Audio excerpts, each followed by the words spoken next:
Now that you've learned how to use the Restart TV feature, we're going to give you some tips on how to use the fast forward button on your remote to skip through the commercials.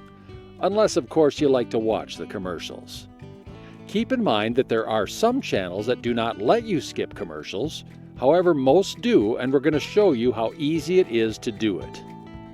After you have restarted a channel or have started a program that you've previously recorded, when that program goes to a commercial break, press the play/pause button on your remote once to pause the program. Then, by tapping the fast forward button one time on your remote, your program will move forward in 30-second increments.